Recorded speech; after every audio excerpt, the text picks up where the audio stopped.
Today, the family of 3-year-old Matasia Bowie heard very graphic details about how she died. Keith Collada was released because doctors said he was not a threat to the community as long as he followed the conditions of his release. I can tell you this is a very, very tragic scene out here.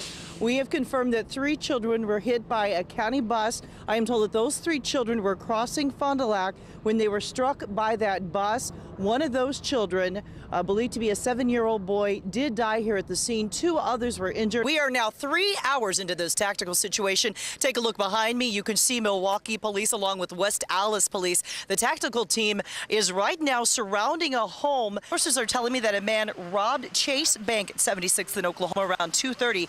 Now, witnesses were able to get his plates, and police were able to track those plates to this house at 54th and Lincoln. Now, I'm told officers got to the house and they saw the suspect's car pull into the garage. They told that suspect to stop, get on the ground. Instead, he refused and ran into the house and is now refusing to come out. It's been about 2 weeks since a terrified 15-year-old girl ran through these bushes, fearing for her life, afraid someone was trying to abduct her. The community came together here at Wood National Cemetery to honor a fallen soldier and hero, Specialist Scott Nagorski. I talked to a couple teenagers who got hooked on heroin when they were only 16.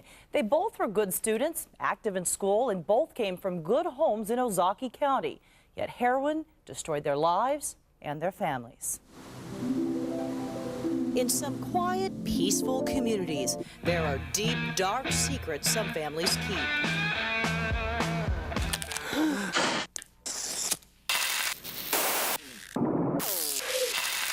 I had to live for it because it just took over my body, my life. Heroin has made a comeback, and it's in the hands of some high schoolers in affluent suburbs. It's ridiculous. It's everywhere.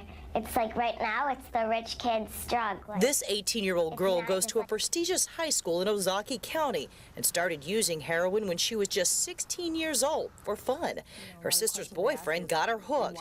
She's so embarrassed. She doesn't want you to know who she is. I began shooting up, and I started shooting up more and more and more.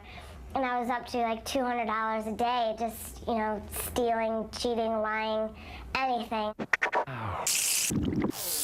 With heroin today, you can snort it, smoke it, and that makes it more attractive to new users. So does the high, but it doesn't take long before they're hooked. It's a very powerful narcotic, and it's being abused on a regular basis. Ozaukee County has problems with heroin. It's in Ritzy, Cedarburg, Mequon, and other communities. So where's the stuff coming from? Well, police say people between the ages of 18 and 26 are coming to Milwaukee to buy the stuff, and then they take it back out to the suburbs. I sold it to younger kids. Not sold, but I guess I was the middleman between them, and yeah, I feel really bad about that. This girl went to Homestead High School when she got hooked on heroin. She dropped out her junior year and graduated at another school. Users, she says, lie, cheat, and steal, whatever it takes to feed the addiction, even risking their lives. To get high, this woman would go to some of Milwaukee's toughest neighborhoods to get her heroin.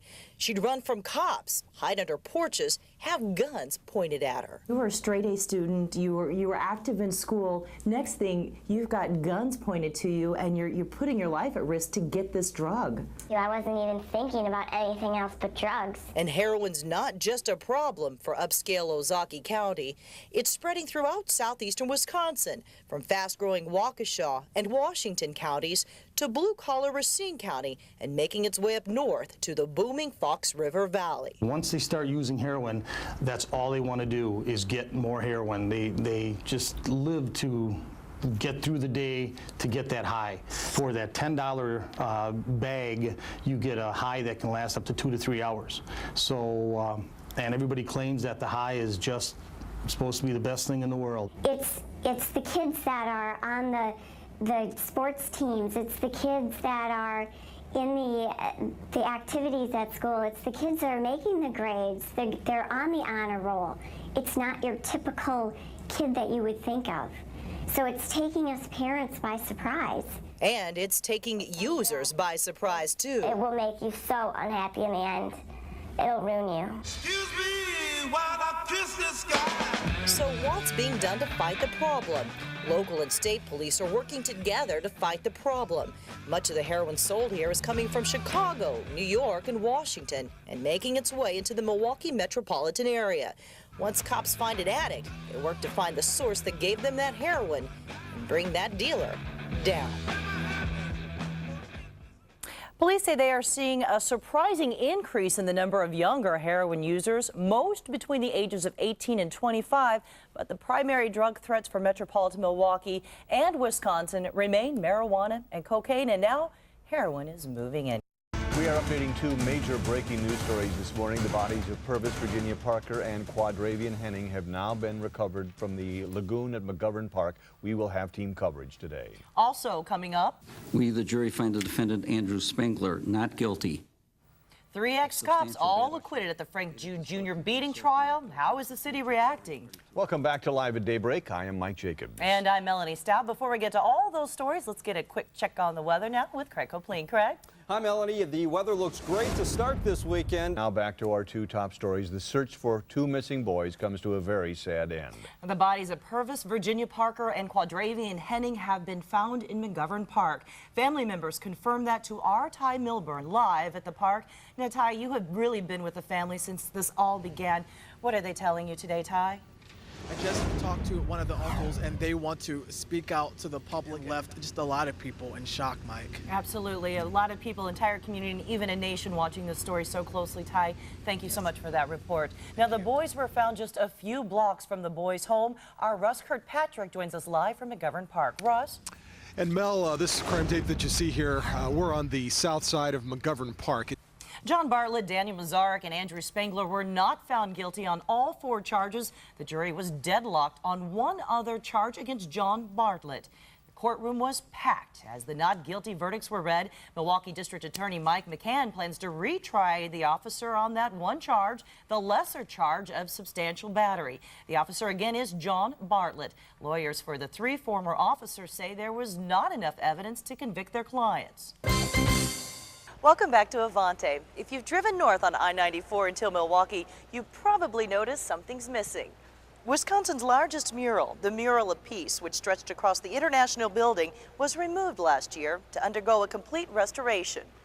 We met with the artist Reynaldo Hernandez and the team that's working hard to return our city's symbol of peace and diversity.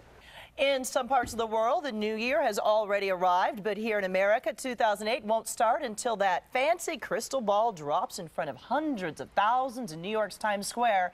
Here in Milwaukee, the celebration, of course, won't be quite as crowded, but there's still a lot going on. And our Ty Milburn joined us live from the newsroom with a check of the big celebration here in Milwaukee. I know you've been doing your research on all that's happening here this evening. I have, Melanie. Good morning to you. I'm Andy Trinan. And I'm Melanie Stout. Thousands of people hoped and prayed for days that Purvis Virginia Parker and Dre Henning would be found safe. Sadly, that was not the case, but now their lives are being celebrated. More than 2,000 people filled a Milwaukee church yesterday to remember Dre Henning, who drowned. Today, funeral services are being held for Purvis Parker. Last year, Jeffrey Fox came all the way from Illinois to Waukesha with hopes of hooking up with a 13-year-old girl for sex. Today, he's spending nearly 3 years in prison for the crime. Fox used his computer to set up a meeting for sex with the girl. Like the guys busted by today's TMJ4, he didn't meet a girl at all. Instead of being surprised by John Mercure. You knew her mom wasn't going to be here. You knew she was 13 years old, and you showed up here after talking dirty to her. Well, yes. Fox was arrested by Waukesha County detectives. When the door opens and it's Sheriff's Department's detectives, they know they're done. Last year, the Waukesha County Sheriff's Department started a program going after online predators. After today's TMJ4 ran a series of reports showing the dangers of them. These guys know there's a risk. They know that detectives are out there on the computer, yet they still take that chance. We tell the community, we're telling people out there we're actively doing it, as many law enforcement agencies around the country are doing this, and yet they're still willing to take that chance. And it's no secret, there are a growing number of online predators going after the most innocent victims out there, children. Now, there are also a growing number of cops going after these guys. Since 1998, Wisconsin's Internet Crimes Against Children Task Force has arrested 181 people in online sting operations. This year alone, 41 predators have been busted. There will be more.